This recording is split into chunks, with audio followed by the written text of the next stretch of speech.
nous, Kabyles, on a toujours résisté. Chanter en Kabyle, c'est de la résistance. On a été opprimés. On ne veut pas de nous. On n'a jamais rien fait pour cette culture. La preuve, ça fait 8 mois que l'école, il y a le boycott de l'école. Parlons-en. Qu'est-ce qui a fait naître ces mutants? Qu'est-ce qui a fait que nos pseudo-intellectuels ont contribué à la faillite de ce pays? Pas tous. Les intellectuels, normalement, c'est l'avant-garde, c'est l'élite. Où était-il contre le pouvoir massacré, contre le pouvoir torturé? Mais bon sang, mais pourquoi? Écoutez, moi ce que je tiens à dire simplement, c'est que pourquoi me la mettre femme... dans ce contexte arabo-islamique? J'ai le droit de dire non. Mais c'est je parce suis que... algérien, autochtone de ce pays. Je ne suis pas arabe identitairement et je ne suis pas obligé d'être musulman. C'est pas pour autant que je ne peux pas respirer l'oxygène de l'Algérie. Monsieur Younes, je ne suis pas en train de vous dire que vous êtes absolument à 100% arabe et à 100% islamique. Vous avez été arabisé, vous l'avez dit vous-même. Alors faisons un cours d'histoire, rappelons les consciences. On ne va pas le faire là, c'est ça. Vous avez, parlons-en. comme d'autres... Dommage que l'école algérienne n'est pas révisée. Le MCB a lancé un boycott. On ne veut pas reconnaître cette langue. On vous demande de nous aider, on demande à l'opinion internationale de nous aider sur cette question. Tamazight, langue nationale et officielle en Algérie. On peut dire que vous êtes un miraculé, vous avez passé plus de 15 jours en détention après avoir été quasi condamné à mort. Malheureusement, mais avant tout, je tiens à rendre un vibrant hommage à toutes les familles des victimes. Vous avez pensé mourir vous-même? Tout le temps, il y avait l'ombre de la mort qui planait au-dessus de ma tête, malheureusement. Donc, j'avais peur, je me suis dit que c'était fini pour moi cette fois-ci, que j'avais perdu certaines chances, certaines visions d'espoir de revenir à la vie libre, à la vie de tous les jours. Quand vous dites on, c'était les islamistes? C'était les affirmatifs, c'était les gens du GIA, c'est les groupes islamiques armés, c'est des gens notoirement connus par les services de sécurité, par les gens. D'ailleurs, ils n'ont jamais essayé de cacher leur visage à n'importe quel moment. Ils vous ont quand même relâché, à votre avis pour quelle raison? Ils m'ont relâché. Ce n'est qu'après que je les suis, parce que j'ai été coupé du monde extérieur. Ils m'ont relâché grâce à cet appui, à cette énorme solidarité, soit en Algérie ou dans le monde entier. Il faut dire que vous êtes très connu en Algérie, vous êtes un chanteur populaire qui est très apprécié notamment chez les Kabyles bien sûr, mais chez les Berbères et d'une manière générale chez tous les Algériens.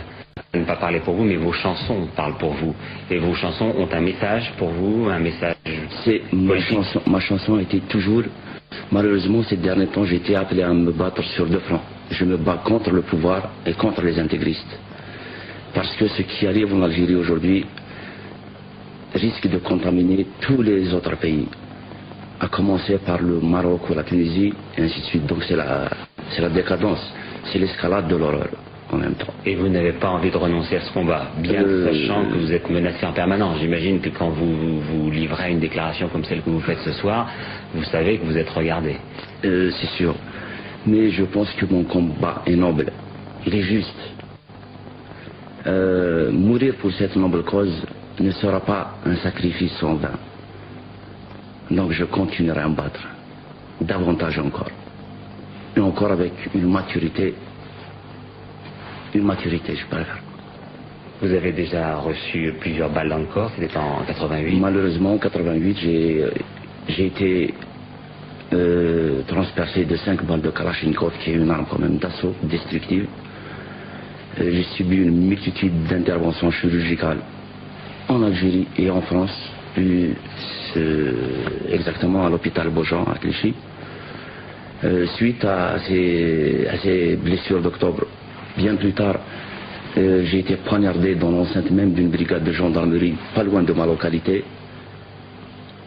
Et ensuite est venue cette horreur. Parce que ce n'est pas que j'ai souffert physiquement, parce que c'est pas l'escalade de l'Himalaya sans grappin ou crampon. C'était moral. C'était moral. Il y avait cette ombre, il y avait cette mort qui rôdait, qui était là. À chaque fois que je me disais, je m'inventais dans mon esprit des signes me rapportant à la lumière. Vite, c'est balayé par cette horreur. C'est comme l'épée de Damoclès qui est suspendue au-dessus de ma tête, qui descendait au fur et à mesure que le temps passait. Donc j'étais mort plusieurs fois durant cette incarcération. Et vous pensez que c'est l'idée du fondamentalisme qui justement souhaite terroriser un peu les Algériens, enfin tous ceux qui pensent, qui s'exprimaient jusqu'alors et qui sont aujourd'hui menacés et pour certains exécutés? Malheureusement, c'est cette triste réalité. Ces gens sont prêts à tout. Pour eux, la mort n'a pas de sens. Ce bas monde n'est que foutaise. Je m'excuse de ce mot, mais pour nous, comme disait un dicton ancien, cette vie ne vaut rien, mais rien ne vaut une vie. Younes Matoug, je vous remercie beaucoup pour ce témoignage et je rappelle que justement, pour ce que vous avez dit, pour ce que vous avez chanté, vous allez recevoir le 6 décembre